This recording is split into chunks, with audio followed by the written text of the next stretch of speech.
Aaron, until you took that late three, I think your first 17 shots were all like right around the rim. How much of that was intentional in terms of you just prioritizing being around the rim? I'm not sure. I was just taking what the game was giving me. Playing that dunker area, trying to play in the paint. The guys were doing a great job finding me, drop-off passes. Just taking what the game was giving me. Second row. When you kind of backwards question a little bit, when you were traded here to Denver, did you expect to have this kind of an impact and fit in this well with the roster? What were your expectations kind of when you were traded to Denver?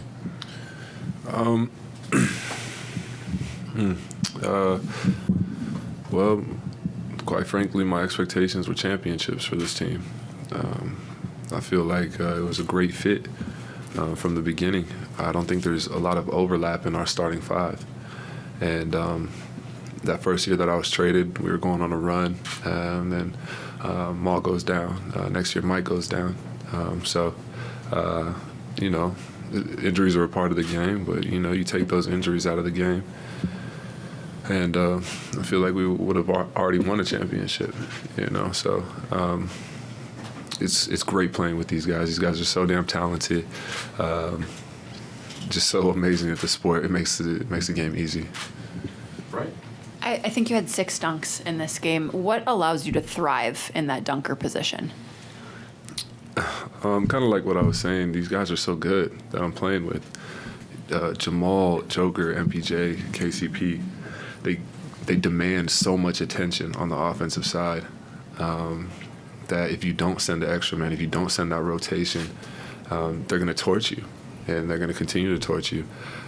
So you kind of just got to pick your poison, and then I'm just lurking on the baseline trying to just clean up all the garbage. Or the left. During the course of the season, what do you think this group has learned about the challenge of repeating as champs that maybe you're able to apply now to these playoffs?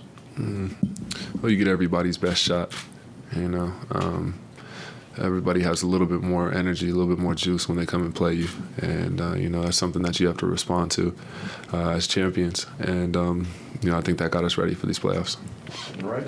Aaron, it seemed like a lot of what you were able to get at the rim, especially in the first half, was kind of a life force for you guys with the way that threes just haven't been falling in the series, whether it's an adjustment like switching on to AD in the second half of game 2 or kind of stepping up offensively. How much do you kind of pride yourself on being able to be whatever the team kind of needs at any given moment? I do pride myself on that, just doing what the team is asking me to do to help get a win. I'm a utility guy, do a little bit of everything, do a little bit of a lot, and I take what the game gives me, and I do whatever I can to help my team win. And however it comes across during the game, it doesn't really matter to me. I just care about that end result. Third row. Aaron, what do you think have been the common themes in this series and the team's ability to execute on adjustments and also maintain a resilient attitude in the second half? One more time. The common themes I explained, the team's ability to execute on adjustments and also just be resilient even with the double-digit deficits in the first half. Well, we have a very resilient group and a very high IQ group. So when we need to make adjustments, we make them very quickly and we execute them very quickly. But, we don't want to have to depend on our resiliency. We don't want to keep getting down and having to fight back. But I chalk that up to the IQ of this group. Very, very smart basketball players. What's up, AJ? Good seeing you, bro. You too, man. 29-15. It's funny you said the word IQ. I was just about to say that. Me and Charlie always go over y'all plays. I didn't realize how much you guys do read and react. It's not plays that you guys are really running. How long did it take for you to, come in and fit along with that, like reading, reacting with the group and not running plays and just being in free-flowing offense at times? Not long at all. It's a great way to play basketball. it's like how USA basketball plays. It's like how FIBA basketball plays, you know. And you got Nikola Jokic, who is the center point. You know, he's the epicenter of our offense, and you know, he learned the worldly game, so he plays it the right way. And then, you know, you got Jamal, who's a cold killer, so it's a crazy two-man game right there.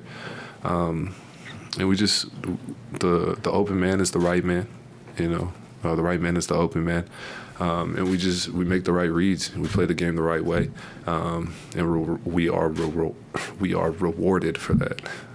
You guys don't call a set. Y'all just look at each other and know, because like even on the last game, y'all run double drag without even looking at each other. I'm like, nobody's calling nothing out there. That's just the situation with you guys? Yeah, I mean, it's kind of a telepathy we got with this group, man. We got a mind meld going on with our starting five. All right, last one or two right there, Mark Meyer. No, staying white. Just want to get your feeling on being up 3-0 in a competitive league. That's not easy to do, but you're on the brink. So what's the feeling like here? Just taking one game at a time. You know, we know the closeout game is the hardest game in the series, so we're going to stay focused and come out and try and improve. And, yeah, stay focused, taking one game at a time. Yes. All right, one last, no, good. Should take last one. Just kind of like on the IQ thing, like have you come to appreciate sort of the cerebral side of the game more over your time in Denver? Like what's kind of that process been like of coming to sort of just enjoy that element of it? Most definitely. It makes the game way easier.